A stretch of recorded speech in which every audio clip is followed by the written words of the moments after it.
Goes in. They're in the gate. And they're off. Toes began smoothly. First time in forever is down on the inside. And Corporal Violet comes through at the rail. Delightful Laura is now quicker than all. And Delightful Laura has now cleared the field. Corporal Violet is in second, starts now.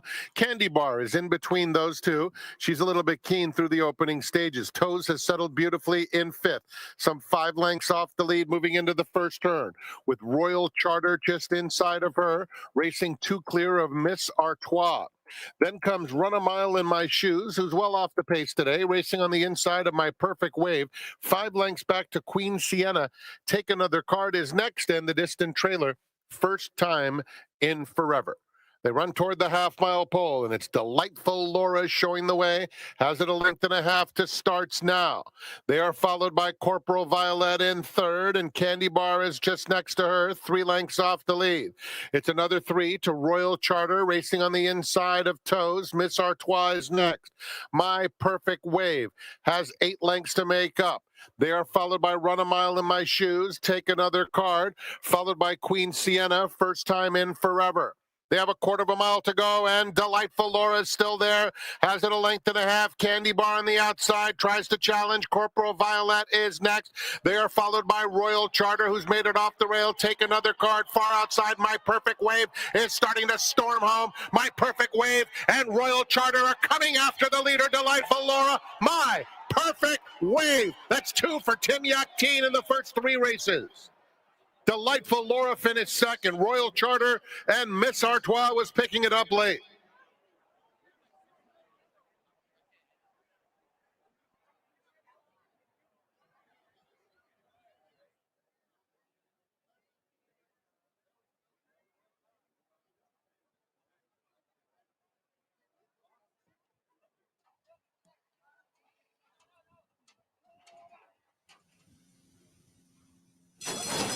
And they're off. Timekeeper's Charm in the center of the racetrack is going out for the lead, with Sexy Blue vying for a piece of it. Cayucos is in the mix through the opening furlong, moves up now to take second. Diva Cat is outside of them, now third. Then Wish They All Could Be. Sexy Blue, who broke well, is now dropping back. They are followed by Rizzleberry Rose, Cloudy Rose, and Honey Bucket is in that group too. Down at the rail comes Brookie's Gal. Miss Practical is 6 lengths off the lead, while racing in between rivals heading into the far turn. Just outside of her comes Clubhouse Bride. It's a break of 3. Back to Sexy Blue. Perfect Life is now second to last, and that leaves Buds and Suds at the back of a strung-out field. They're coming to the quarter pole, and Wish They All Could Be is making a 3-wide bid to come battling with Cayucos. Timekeeper's Charm is down at the rail. Back to third. Rizzleberry Rose is in fourth. They're at the top of the stretch, and Wish They All Could Be has the lead. Cayucos head-and-head with Timekeeper's Charm on the outside. A late run from Diva Cat trying to get into it, as is Miss Practical, who's finishing best of the rest, but no match for Wish They All Could Be, and Mirko DeMuro scoring by 3. Miss Practical was second. Photo for third went to Timekeeper's Charm in front of Diva Cat and Clubhouse Bride.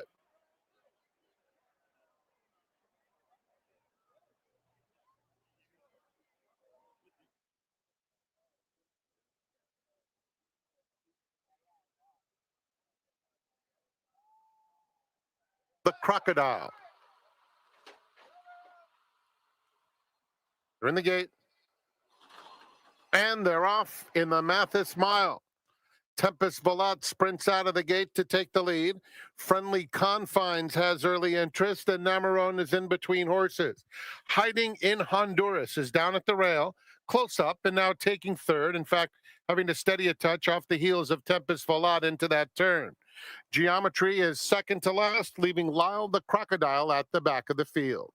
Rounding the first turn, and it's Tempest Volat setting a sensible pace. Leads it by 2 lengths as they swing onto the backstretch over Friendly Confines, who's in second, just shading Hiding in Honduras. Here's Namarone. The heavy favorite is in fourth, 3 lengths off the lead, racing 2 clear of Geometry and Lyle the Crocodile. They're heading to the half mile in the Matthysse Mile. And the lead belongs to Tempest Volat, left alone up top, leads at 2.5 lengths over Friendly Confines. Hiding in Honduras continues to keep pace in third. Flavian Pratt and Namarone in fourth, joined on both sides. Lyle the Crocodile down at the rail, and Geometry outside of him. But Namarone is doing better than both of those as he makes his move around the far turn, has to get to Tempest Volat with 1/4 mile to go. Tempest Volat, Friendly Confines, Namarone on the outside, then Hiding in Honduras with 1 furlong left. Tempest Volat still going on very willingly, maintains a 1.5 length lead. Friendly Confines, here's Hiding in Honduras with a big late run. Hiding in Honduras or Tempest Volat, here's the line. Hiding in Honduras. What a ride from Antonio Fresu, nailing Tempest Volat right on the money in the Matthysse Mile.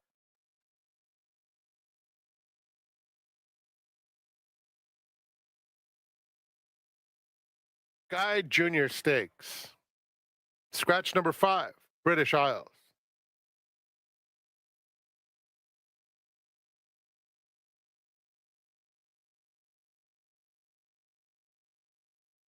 Bartoldi completes the lineup.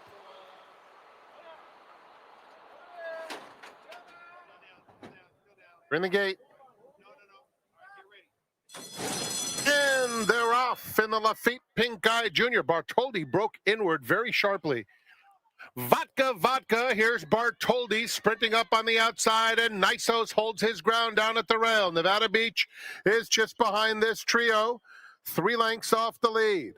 On the outside comes Indispensable, who obviously didn't have a smooth beginning, and then comes Cornishman at the back of the field.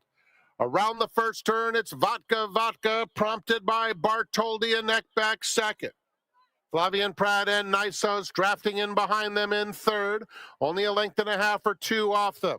Then Nevada Beach between horses and Indispensable, these 5 covered by 3 lengths, and 2 more to Cornishman. Less than 5 furlongs to travel. Kentasormo and Vodka, a 1/2 length to Bartoldi in second. Then comes Nisos, racing as a team with Nevada Beach. Indispensable just outside of them. And another 2 back to Cornishman. No change into the far turn. Vodka, Bartoldi ahead away still in second. Nevada Beach and Nisos right together. Nevada Beach taking third. Indispensable is fifth, losing ground now. And 4 more to Cornishman. Bartoldi has the lead with 1/4 mile to go. Now Nisos has a clear shot between horses and Nevada Beach, widest of all. Vodka is back to fourth. There's 1 furlong to go. Nisos takes the lead. He has to deal with friendly fire once again in the form of Nevada Beach. The stablemates come past the 16th pole together. Nisos and Nevada Beach in a Lefit Pincay Jr. thriller. And Nisos knows where the wire is and scores by a nose. Nevada Beach did everything but win. Bartoldi finished third. Lefit Pincay Jr. makes the presentation to Team Nisos, winner of the Lefit Pincay Jr. Stakes. In the gate.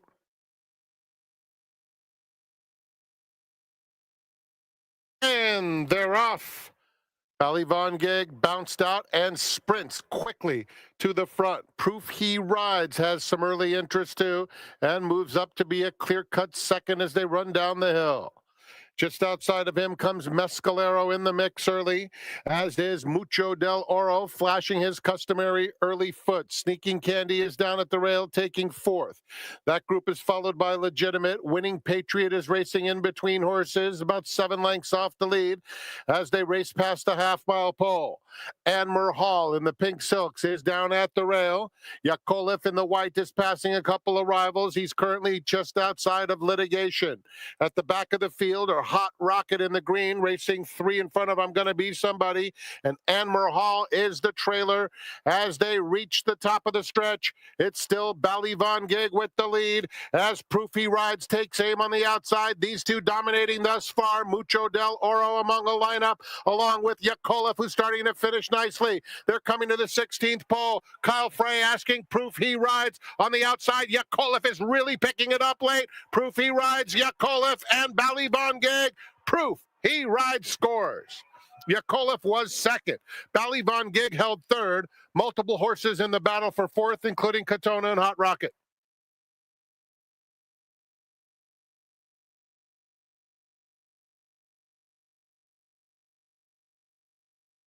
The 7th is official. The 8th is the Labraa Stakes, presented by... Last few to go up now. Formula Rosa.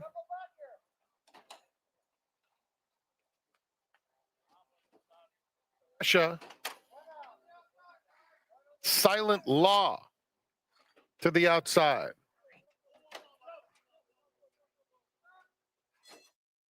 And they're off. It was a clean start to the Labraa Stakes, presented by Don Julio. And Silent Law is sent out for the early lead. Brilliantly taken in hand through the first through jumps. And Matthysse Mile moving through along the inside now to take second. Shield Fleet is trying to get into the race early. And down at the rails, Simply Joking in fifth. 5G and Usher are next. Formula Rosa not quick into stride, is 7 lengths off the pace while 3 wide, a length and a half back to her left. And so there she was, is at the back of the field. They have passed the half-mile pole. It's Matthysse Mile prompted by Silent Law and neck away in second. Then comes Brilliantly, has to go after the top pair now into third. Simply Joking, Shield Fleet, and Usher is in between those two. That group separated by only 3 lengths. Formula Rosa trying to kick in now with the light blue cap, has 4 to find. They're followed by Her Laugh. So there she was on the extreme outside with a quarter of a mile to go. And Usher has come to take the lead and pulls clear with a furlong left to go. It's Usher putting on a show with a 4-length advantage. Out in the center, Formula Rosa at the rail, Simply Joking. But the Labraa is a 1-horse race. Usher all alone in a dazzling display. Romps home by more than 6 lengths. Formula Rosa second. Simply Joking third, photo for fourth between Her Laugh and Brilliantly. Juan Hernandez, the perfect passenger as Usher dominates.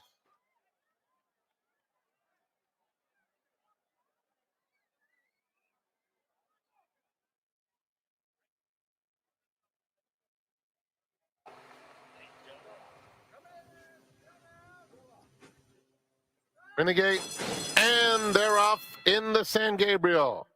Astronomer began well. Cabo Spirit on the outside is now moving up to battle for the lead. Nesso's Last Hurrah, though, is in front. So it's Nesso's Last Hurrah by the stands with Cabo Spirit very wide, eager, and now going up. Those two on even terms. Astronomer will get a Dream Trip in third. They're followed by Stay Hot. Fort St. Anthony is next. It's another 2 lengths back to the next flight. And on the inside, it's a very eager Mondego and Suchet right next to that rival. 3 more lengths to Endlessly, who races some 15 or more off the leader. An unhurried 911 Turbo follows that one. 2 clear of Flashiest and Twirling Point. Strung out over a lot of ground as they move on to the backstretch. It's Cabo Spirit bounding clear by 4.5 lengths. Nesso's Last Hurrah second by 3. Astronomer and Jose Ortiz racing third. They're followed by St. Anthony as they come to the half-mile pole. Stay Hot and Suchet are next to one another. 2 clear of Mondego. Endlessly is next. Then comes 911 Turbo, Flashiest, and Twirling Point continues at the back of the field. Rounding the far turn, Cabo Spirit and Mike Smith. 2-length advantage on Nesso's Last Hurrah in second. Astronomer can wait no more. He starts to move in. St. Anthony will be 4 wide. Suchet 5 wide, turning for home. Stay Hot is next. Flashiest in the pink. They're coming to the furlong pole. And on the outside, Astronomer comes to Cabo Spirit. Cabo Spirit will not surrender. He keeps digging in. Mondego is coming with a late run along the rail. Suchet in the center of the course, but Cabo Spirit as brave as they come. Cabo Spirit all the way in the San Gabriel. Astronomer was second. It's a tight photo for third between Mondego, who ran well, along with Stay Hot. Up next, the Malibu. Grade 1, scratch 2, cut favorite to the outside stall. Renegade.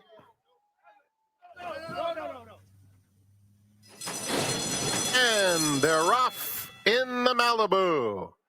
And it was an even start. Smooth Cruisin' gets the first call. Midland Money immediately joins him, and there goes Mattysse Road along with Modus Bestia. So Modus Bestia is now the quickest. Mattysse Road will get a good trip right off his flank second, and Midland Money is third, 2.5 off the lead. Smooth Cruisin' is fourth. Another 3 back to Speedy Wilson, followed by Berlin Wall, and Goal Oriented is outside of them. Modus Bestia passes the half-mile pole with a half-length lead, hounded by Mattysse Road alongside, and Midland Money by himself in third. Speedy Wilson inches up on the inside of Smooth Cruisin'. Joel Rosario now asks Goal Oriented to start running. He's got 5 to make up on the new leader, and the new leader is Mattysse Road, who's cruising to the quarter pole in front by just under a length. Midland Money is trying to challenge him now in second. Goal Oriented on the far outside, winding up, and Speedy Wilson running a good race. They're coming to the 8th pole. Midland Money on the inside, Mattysse Road, and Goal Oriented with those big, ferocious, powerful strides at the 16th pole. Goal Oriented takes command late, and it will be Goal Oriented. Grade 1 achieved for Goal Oriented in the Malibu. Midland Money was second. Speedy Wilson a solid third in front of Mattysse Road. Race 11 will close out this amazing card. It's the American Oaks presented by Cy Games. Number 4, Mbaya, the jockey Kazushi Kimura. They'll be at the gate in 21 minutes. Ribbons coming up for the American Oaks presented by Cy Games.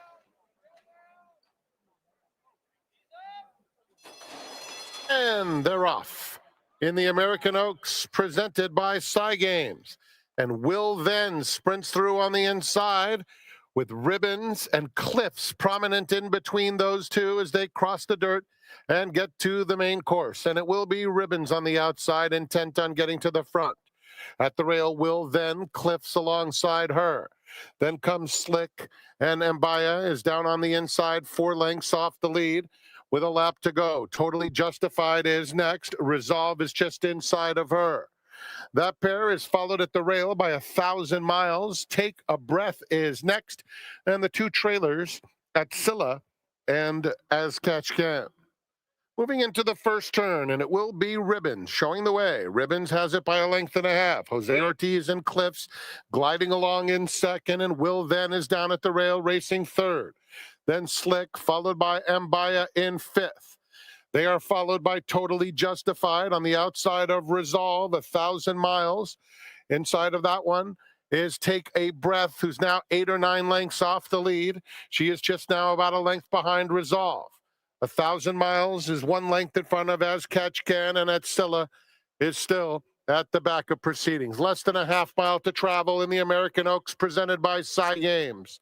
And Cliffs is poised to pounce on Ribbons into the far turn. And there she goes. Cliffs on even terms. Ribbons is down at the rail. Just in behind them, Slick is running in third. She is on the outside of Will, then 4th. Then comes Mbaya looking for a way out of there. A wide bid coming from Totally Justified in the blue with the white cap as they come to the furlong pole. In behind her, Take a Breath with 1 furlong to go. It's Cliffs in front. Mbaya splitting rivals. Will then on the outside. Mbaya is running a giant race and puts her head in front close to home. And it is Mbaya and Kazushi Kimura to win the American Oaks presented by Cy Games. In second was Cliffs. Cliffs ran her heart out. Behind them, Will then and Take a Breath was rolling late.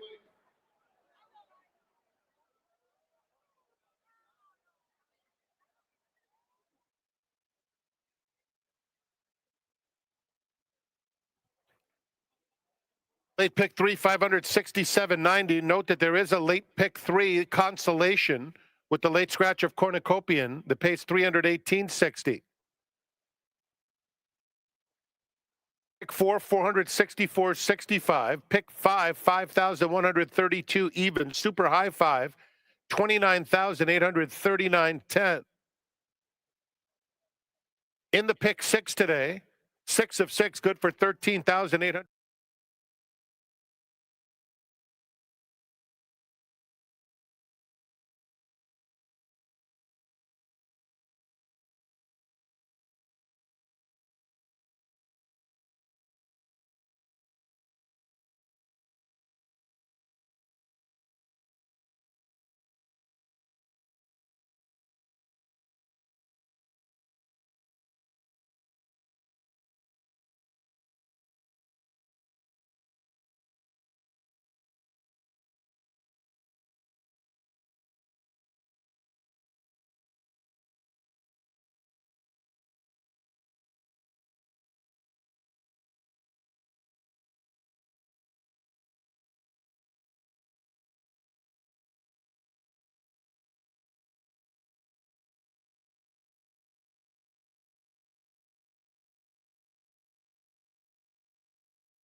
As you can see, we have a very, very special guest sitting next to me who I'll introduce in just one moment. But before I do, I would be very remiss in not thanking each and every one of you for making opening day yesterday a spectacular success.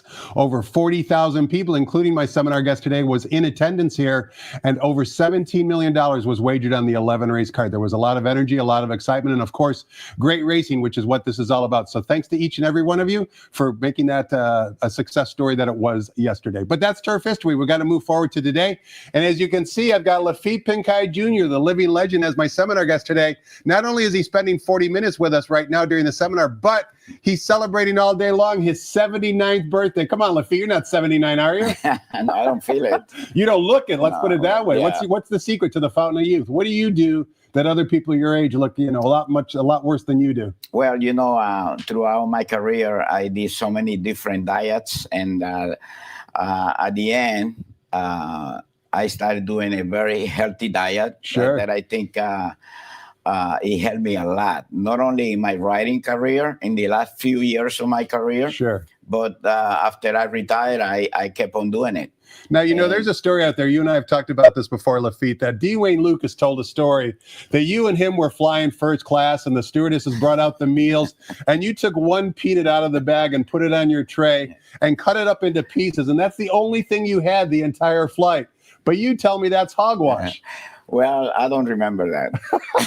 I don't remember that, but But you do watch what you eat, obviously. Oh, definitely. I think dieting is very important. Even, you can do all the exercise that you want, but if you don't have a good diet, you are not going to lose the weight that you would like to be. Do you still exercise? Oh, yeah. What type of exercise, Laffit? I go to the gym. I do some cardio, and then I lift a little bit better weight, and that keeps me fit. Well, you look fantastic, 79 years young, and I want to kind of walk down history lane with you, if you don't mind. Yeah. But let's rewind the tape back to May 19th, 1964 in Panama.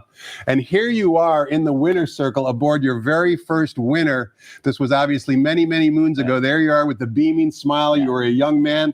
You remember that particular afternoon? Well, actually, that wasn't my first winner. That was my first stake winner. Wow. That was the United States of American Stake. Okay, in Panama. In Panama, yeah. And obviously that's where you got your start. Your dad was a jockey. He was a jockey. Your mom didn't want you to follow in his footsteps. She didn't want me. I had to fight with her to let me go to the races, But she lived a very long life and she saw the success you had. Yes, she did. Did she change your opinion at some point, or was she always still nervous about you riding? No, she was always nervous. She when she used to watch the races on TV, she never watched the start. Mm-hmm. She watched when they were in the backside or something like that, But she was always nervous about the start. Now, you've had multiple spills throughout your career. You've broken a lot of bones. You've told me the story before, but was it your collarbone you broke 12 times or something crazy like that? Yeah, 13 times. Wow.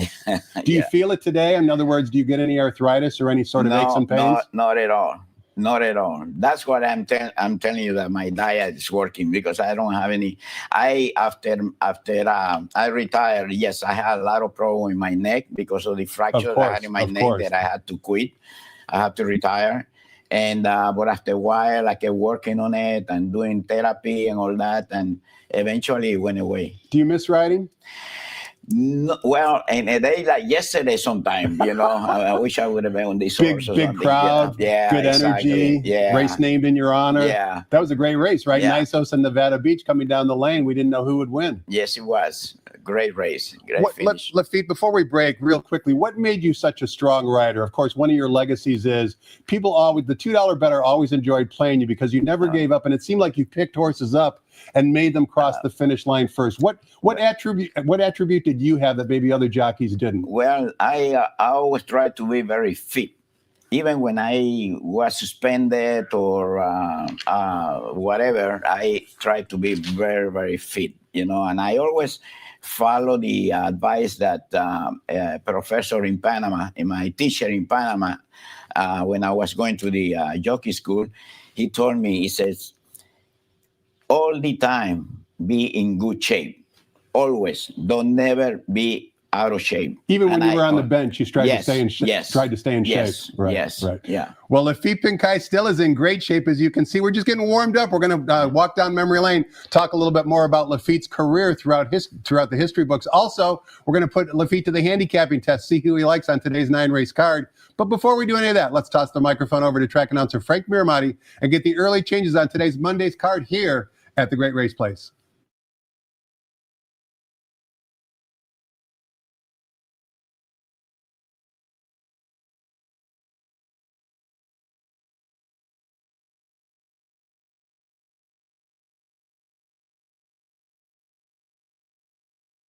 Good morning, ladies and gentlemen, and welcome to Santa Anita Park, the Great Race Place.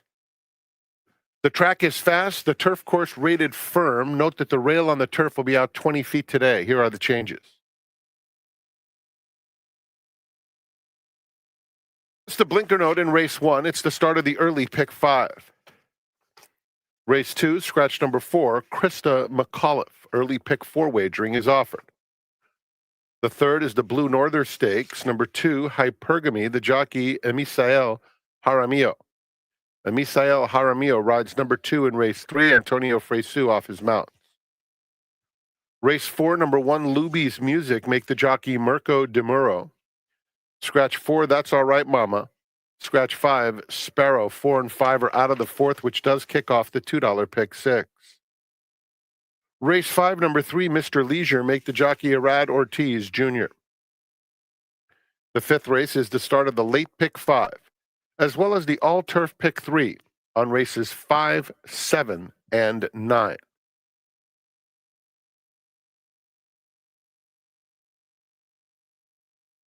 Moving on to race number 6.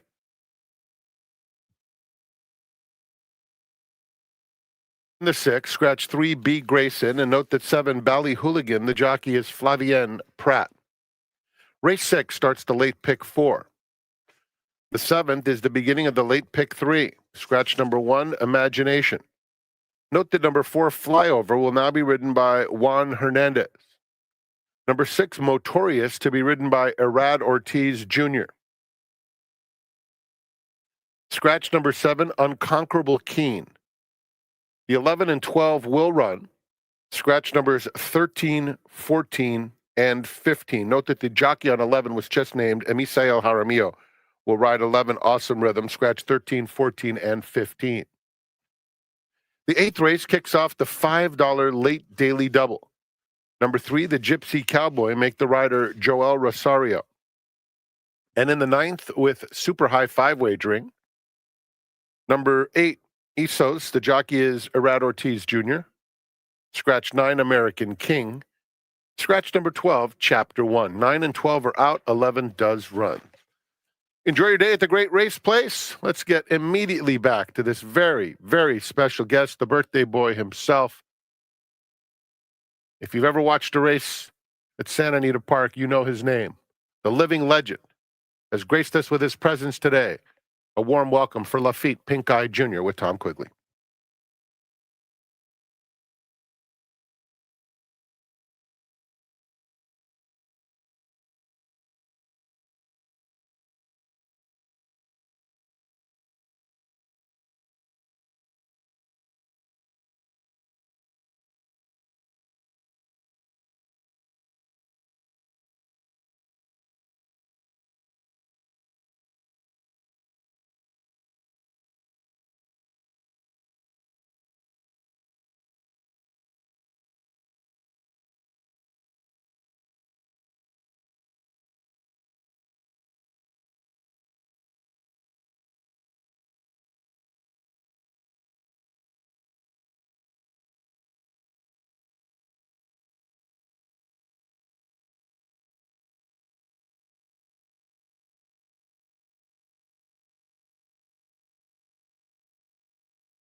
Welcome back. We're talking horses with Lefit Pincay Jr. It's our pleasure to have him on track today. He's celebrating his 79th birthday. And Lefit, before we went to break, we saw the first career stakes win you had in Panama, and then you decided to come to the United States. And one of the most instrumental people that convinced you to come to the United States was Mr. Hooper. Yes. You came to Arlington Park and you had great success early on. What was it about Mr. Hooper that convinced you to come to the United States? Well, he had a friend over there that told him about me. Okay. And he said, well, why don't you bring him to Miami, to Florida, and work a couple of horses for me to see if I like him. So I went to Florida and worked a couple of horses for him, and he gave me a 3-year contract. Wow. Yeah. Wow. And did you ride originally in Miami, or then did you immediately go to Arlington Park? No, I went right to Chicago. Yeah. And I was doing there very well there. And then we went to Hawthorne. And I think I ended up leading rider in Hawthorne. And from there, he was sending his horses to California. And my agent was from New York, so he said, what do you want to do? You want to go back to California and wait until the meeting it starts over there? And I said, how long is that? They said, about a month and a half, 2 months. As I said, I can't be without riding for so long. I will get too heavy. Sure. So he said, okay, you go with me to New York and let's try over there. You know, I don't know what's going to happen. So I ended up winning my first race in New York, first mount. I winning my second mount, and from then on, I was fighting for leading rider. You know, name some of the riders you were competing back in New York. Angel Cordero, of course, comes to mind. No, Cordero came later. It was Baeza, it was Johnny Ross, Jacinto Vasquez, maybe. No, Jacinto wasn't there. No, he was in Jersey.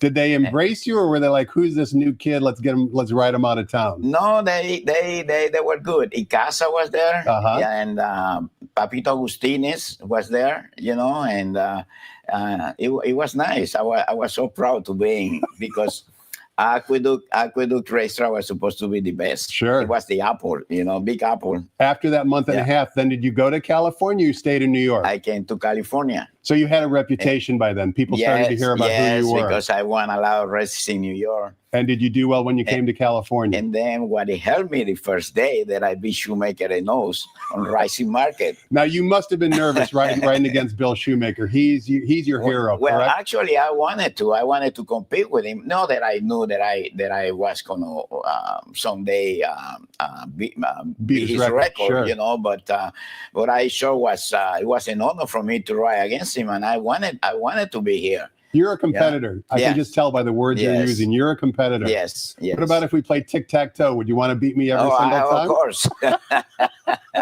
Now, Lefit, you had so many mounts throughout your career, but you're also on record that saying Affirmed was the best horse you ever rode. That's correct?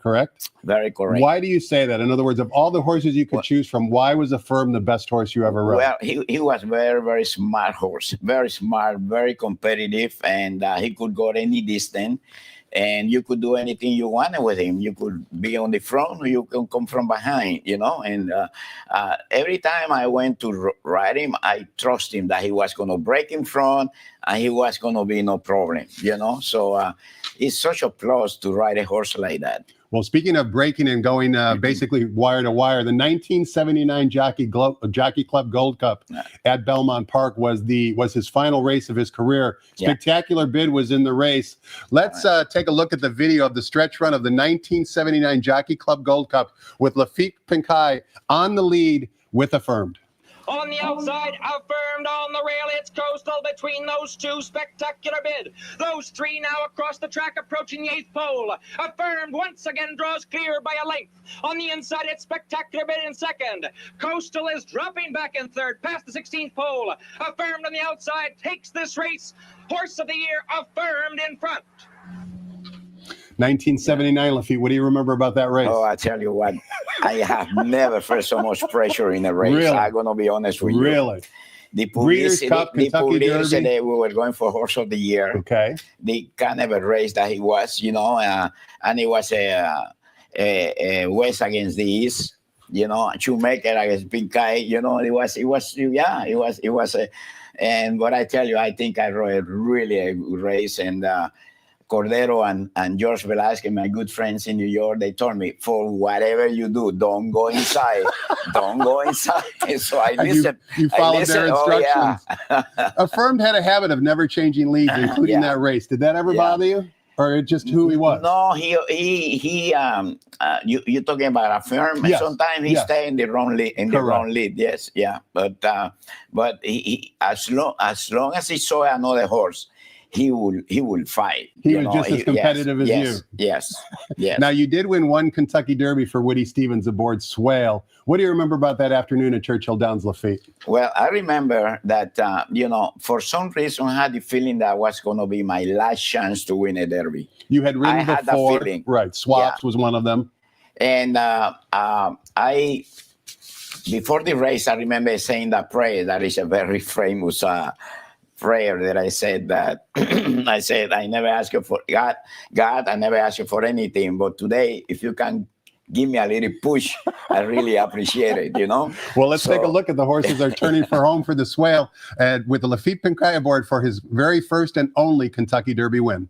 Midway through the turning, Swale gets the lead, has it by a length and a half. On the inside, Althea second by a head. Gaining ground on the outside. Here comes at the threshold. They're into the stretch. It's Swale in front by 2. In the center of the track, fight over. On the outside, it's at the threshold. Coach Meet Chad now takes fourth. Then it's Life's Magic. On the extreme outside, Gate Dancer with Sally Time. They're nearing the finish. It's all Swale. He's there by 4 lengths. On the outside, Coach Meet Chad second. At the wire, it's Swale winning the... Laffit, it looked like God listened to your prayers, because certainly coming from home, it didn't look like you had much danger. You won by open lengths. What were you thinking the final 100 yards of that race when you knew victory was basically within reach? Yes, I know. I was so happy. I said, I'm going to win my first Kentucky Derby, and I was so happy to cross the wire first, and then coming back and seeing 100,000 people cheering for you, and it was fantastic. That's the feeling that I always had. You know, it was a high that can't be duplicated. Yes, exactly. And you know, traveling around the country, and you tell people that might not know horse racing, you're a jockey. The first question they're going to ask you is, how many Kentucky Derbies did you win? That's and you hated to say none. Yeah, right. Exactly. Well, how good of a jockey could you be if you didn't win the Kentucky Derby? Exactly. But you had plenty of other chances. You finished second with General Assembly. You finished second with Rumbo. You finished second with Stevens Odyssey. You finished third with Caveat. You were close. I was close. You just couldn't quite get there. I couldn't. Two of those for sure I should have won. I got in trouble in the race for sure. And then there was which one. two, Laffit? On Rumbo. Okay. And Caveat. Okay. And then with that filly, the filly when I rode Rumbo, she wasn't supposed to run. And the owner made the trainer runner. I see. And she beat me. I got you. I can't remember her name, but great filly though. Genuine Risk. Yeah, Genuine Risk. Yes. Correct. Okay. And lastly, Laffit, of course, at Hollywood Park is when you broke Bill Shoemaker's record aboard a runner by the name of Irish Nip. This was when you set the world record of 8,834 victories cross town at Hollywood Park. Let's walk down memory lane and listen to the stretch call of Michael Roma describe the action of Laffit's career record of 8,834 wins. To the stretch, 3/16 to go. Pinkey still got the head in front with Irish Nip. Laps and bounds about to drop off, but Quiet One represents big danger on the outside. Past the 8th pole, Irish Nip still a length in front. Pinkey gets a whiff of immortality as Irish Nip is finding plenty on the lead. Responding to the Pinkey power, it's Irish Nip surging clear of the 10th tree at Hollywood Park as Lefit Pincay Jr. becomes the winner. Now, Laffit, you know, you talked about the pressure of trying to win the Kentucky Derby. Do you feel pressure with all your friends and family there, waiting for that elusive victory to happen? Oh, yeah, of course. Oh, well, yeah, you always, listen, in a big race, you always have a little pressure. Sure, yeah, of course. Definitely, because especially if you own a horse that is supposed to win, you want everything to go perfect, and you know that sometimes things will not go perfect, and something can happen. You know, you had a feeling, and you're just trying to stay to ride a clean race with no problem and all that, but sometimes you just can't avoid it, you know. Does your life seem like a dream? Well, yes, he went too fast. Yeah. But it shows that the American dream was alive and well, right? You could come to America, nobody knew who you were, and you became one of the most famous jockeys of all time. Yeah. I was surprised because when I started riding, I didn't think I was going to be that successful. I just wanted a job to make a little money and help my mother. We were struggling. My mother was struggling, So I was so surprised when I started winning and winning and winning, and all of a sudden I got a contract to come to the United States. I'm like, wow, And then not only that, I got to meet some of the most famous people in the world at that time. No doubt about it. You've got pictures movie to stars prove it. and everything. Sure. Yeah. Farrah Fawcett. I mean, the list is endless. Yeah. Hollywood Park was kind of the. Elizabeth Taylor. You hear about. I heard about her for so long. Sure. Truth be told, you wanted to be a professional baseball player. You wanted to be a baseball player as a kid, right? I want to be a baseball player, but the coach told me, "Say you want to be too little. I don't be a jockey like your father."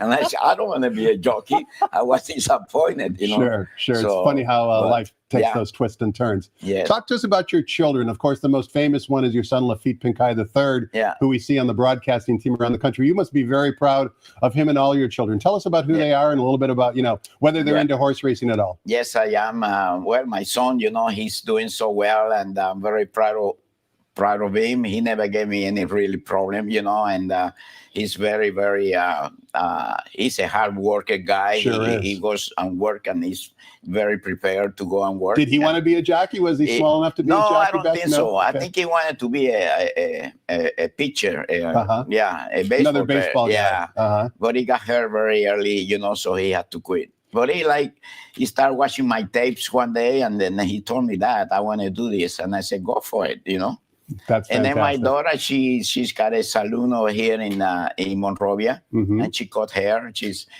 very well liked, and she got her people that follow her, and she's doing very well. Does she cut your hair? Yeah, you got plenty left. That's for sure. Yeah. Well, I'm trying to keep it. Lefit, we were going to have you handicap, and we certainly are going to have you handicap a couple of races. But being a jockey, before you handicap today's races, what was it like in the jocks room when you had to handicap? In other words, you would look at the racing form, I assume, pretty diligently, and then you would go out to the walking ring and listen to the trainers and the owners maybe give you some instructions. How do you kind of work and filter all of that out, or include it maybe in your overall analysis? Yes, well, there were a lot of times when I have planned a race. I say, I think I should try this horse this way. And then I'll go outside, and the trainer or the owner tells me that I should ride the horse a certain way, that I say that it's not going to run good that way, And when I wasn't doing that, there were times when I wasn't doing that well, and I would follow the instruction. But when I was doing really well, when I was getting like 2 or 3 mounts in every race, I did what I wanted to, because I didn't care if they take me off the horse, because I got others to ride, And those are the times that I won the most races, when I was using my own judgment. But your success allowed you that liberty. Other jockeys who might not be winning wouldn't be able to do that. Yes, exactly. Even when I was in those times when I wasn't winning any races, and I tried to do what the trainer told me. I didn't want him to get pissed off at me, riding the horse different than he wanted me to. Lefit, in other sports like baseball and football and hockey, the current generation of players always seems to be better than the previous generation of players. Do you think today's jockeys are better than yesteryear's jockeys, or do you think the colony you rode in, I'm talking about in totality, not just specifically in Southern California, do you think the jockeys today are more talented than your generation, or do you think your generation was more talented? Well, I tell you, I was running with 10 Hall of Famers in one race, So we can name them all, right? Chris exactly. McCarron, Eddie Delahousie, Gary Stevens. But I tell you, the jockeys of today, they take better care of themselves than the one of my generation. You can see the way they ride. They're so consistent in the riding, and there's no question about it that they could ride any other time. You take a kid like Pratt, or right now you take this kid Hernandez. He's really a top rider. And I think they could ride with anybody. They sure Yes. can. They're proving Yeah, that, right? yeah, Right? exactly. Well, let's take a look through a few of the races, Laffit. Who you like today. Of course, you've done the work. I emailed you the past performances a couple of days ago. So let's just kind of take a look maybe at the first race, just as an example. And you're a good handicapper. I mean, you've proven not that. really. No, you. I've been on other I seminars always lose with my you. money when I come to Santa Anita. Now you know how the rest of us feel. But let's take a look at race number 1. And by the way, before we even start, I want to ask you a question. The first race is on the turf course. Yeah. Did you find a difference between riding the main track and the turf course? In other words, is one maybe more tactical? Maybe the turf course being describe Definitely. it for us. The turf is more tactical. You have to be patient, and you have to know when to move, and and I think it's because the turns are a lot sharper. Tighter. And you can get. I don't know so much now because there are not that many horses running sometimes, but in my time there were a lot of horses running, and you have to be careful on the turns, because that's when you can get in trouble. Well, in race number 1 today, which begins the popular 50-cent early pick 5, this race is 1.1 miles on the turf course for fillies and mares, $25,000 claimers, non-winners of 2 races lifetime. We've got a field of 8. The heavy morning line favorite at 3-5, Laffit, is number 7, Alaramo from the Michael McCarthy barn, Flavien Prat in the saddle. When you look through the PPs, who did you like and why? Well, I like the number 7 in the first race.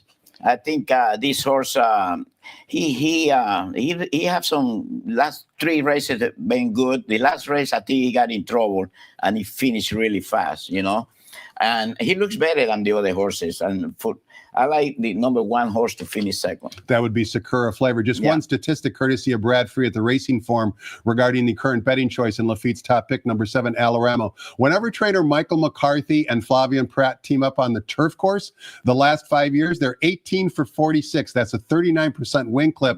So certainly Michael McCarthy means business when he names Flavien Prat to ride. 2 questions for you, Laffit. First of all, you mentioned Alaramo taking a drop down in class. He broke his maiden for 50. Now he's in for 25. Are you a believer of class? In other words, when horses either drop down or raise up in class, is class a real thing in your opinion? Oh yeah, definitely. I used to love to ride the horses when they're dropping way down, and they might have a little problem, and but not a big deal. Sure. It wasn't a big deal to me, I just want to win. But they feel better, in other words, when they're running against lesser competition. They're more like King Kong once they don't have to run against definitely. Yeah. And we talked about Michael McCarthy, the trainer here, Laffit. I'd be also remiss in the short time we have left not to have you say a few words about trainer Bill Spar, because Bill Spar to you near the end of your career was so important to you. Talk to us about your relationship with Bill. Oh, definitely. He was a great help to me. I remember when I was going to go to San Francisco, I talked to him and I told him I was going to leave. And he's like, Laffit, I think I might get some good horses next year. I says, you should probably give it a try one more time, and I was definitely going to go. Sure. But at the same time, I have a little boy. He was like 2 or 3 years old. And you didn't want to move. Exactly. And I had a wife, and we've only been married for a couple of years, 3 years.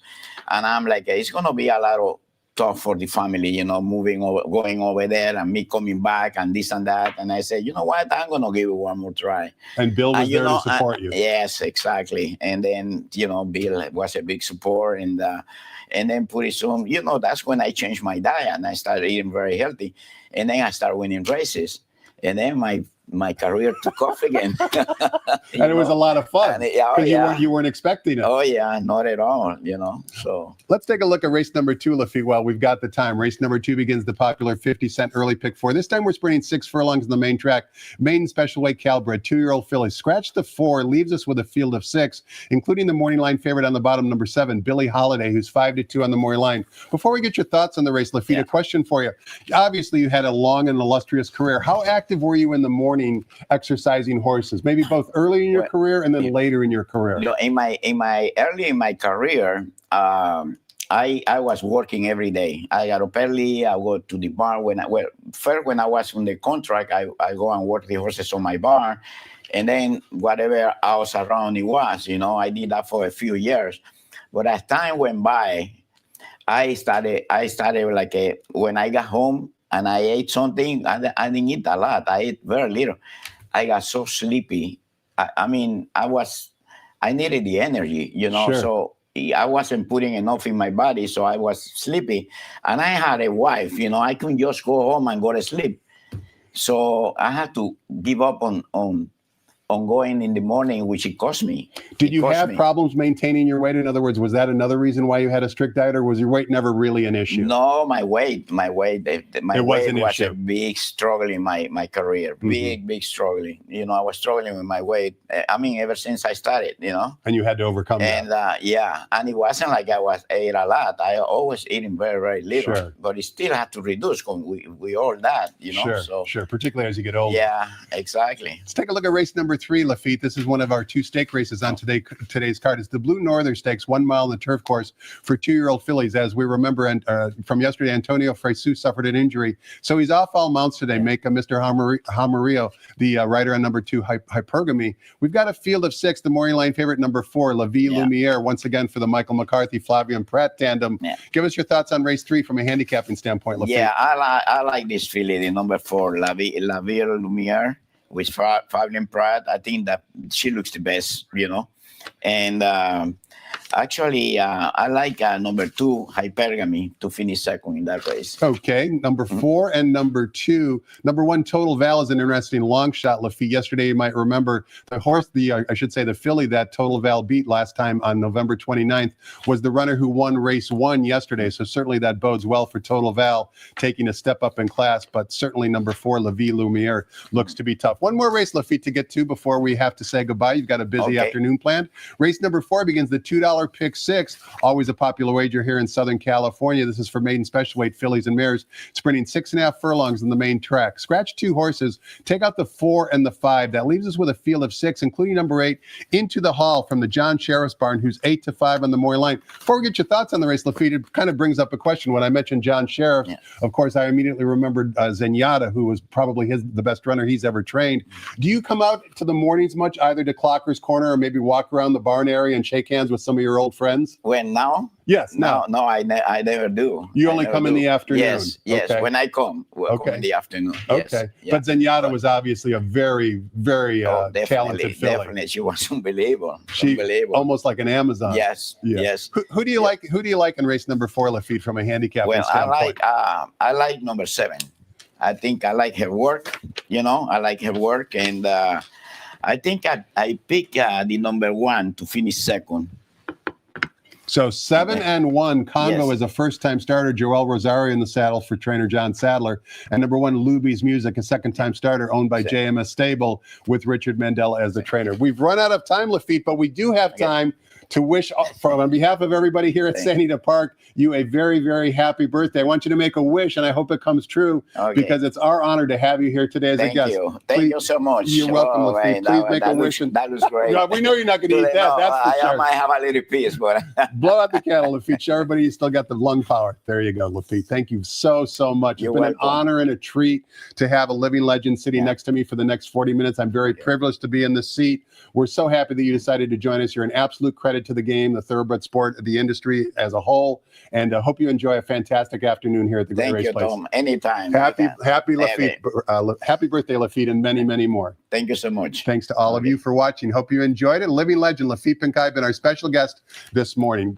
Keep in mind, live racing resumes on Wednesday. We do take tomorrow off. It's the only day we're taking off. Live racing Wednesday through Sunday. Wednesday card will start at noon with a 9-race card scheduled. Thanks again, everybody. Have a great afternoon and good luck.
Ladies and gentlemen, we direct your attention to the flagpole in the infield and ask that you please rise for our national anthem.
Good morning, ladies and gentlemen, and welcome to Santa Anita Park, the great race place where the track is fast, the turf course firm, and the turf rail is 20 feet out. Here are the changes. In race 1, first leg of the early pick 5, just a blinker note. Race 2, scratch number 4, Krista McAuliffe. In the third, number 2, Hypergamy, make the jockey Emisael Jaramillo. Emisael Jaramillo rides 2, Hypergamy. Turning to the fourth race, the start of the $2 pick 6, number 1, Luby's Music, the jockey Mirko de Muro.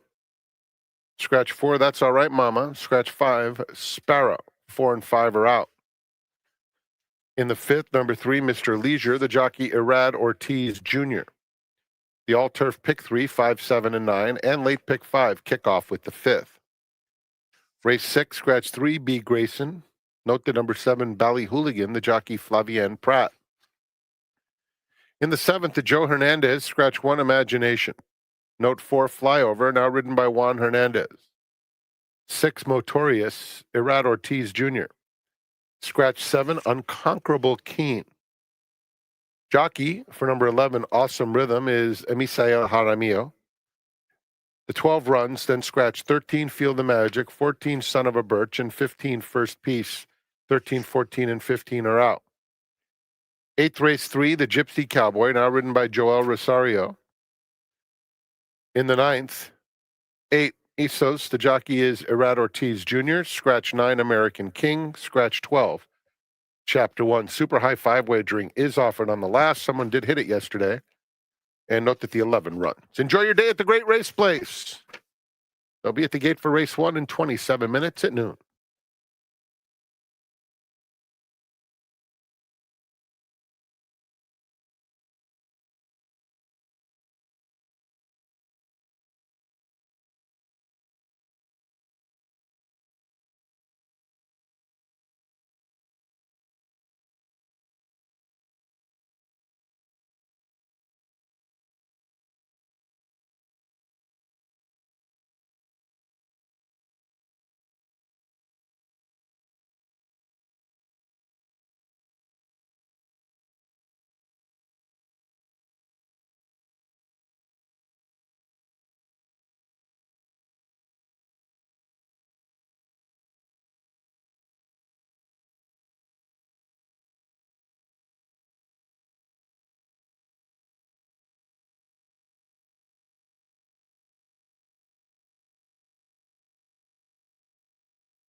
Welcome back to Santa Anita Park, day 2 of the newest meet here. I'm Millie Ball alongside Michelle Yu. Michelle, yesterday, opening day here, we had a crowd, the largest since 2016, which was just amazing, and you could feel it in the air.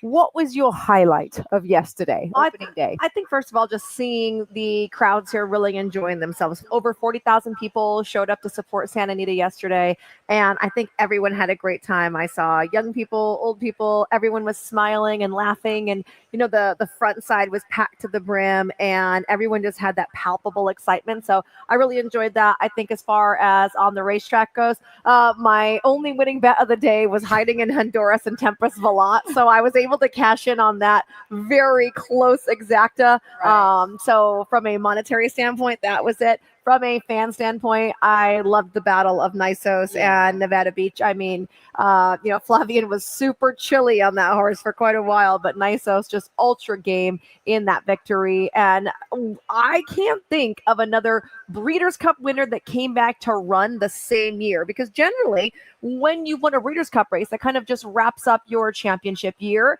I guess with him, maybe he didn't have a championship on the line per se, so maybe they were thinking like, oh, we'll just run him again. Maybe this is just a great stepping stone for his next races if he continues on to Pegasus and Saudi, not giving him any time off. But it's just so rare that you see those Breeders' Cup winners come back. I loved it. It certainly was. Fantastic day of racing. We've got another good race card on tap here on this Monday. And don't forget, we'll take Tuesday off. That will be a dark day, but we will return on Wednesday for racing. So Wednesday through Sunday is the schedule of racing for next week. Get tied on. Let's get ready with race number 1 here. 1 1/8 miles on the turf course. And Michelle, the turf has been upgraded to fast and firm course this afternoon for racing on the grass, which is great news. So let's look at this race. We've got an even money favorite in the number 7 on the outside, and that's El Romo for trainer Michael McCarthy with a tough post. So do you think that she's good enough to overcome that? Well, she's going to be running at the right class level. She broke her maiden for the $50,000 level, and to me, if you break your maiden for a tag, you should cut that tag in half and come back non-winners of 2. Instead, they got a little salty on her and ran her in those starters protected, and she just didn't show very much. So this is a great level, I feel like, for her.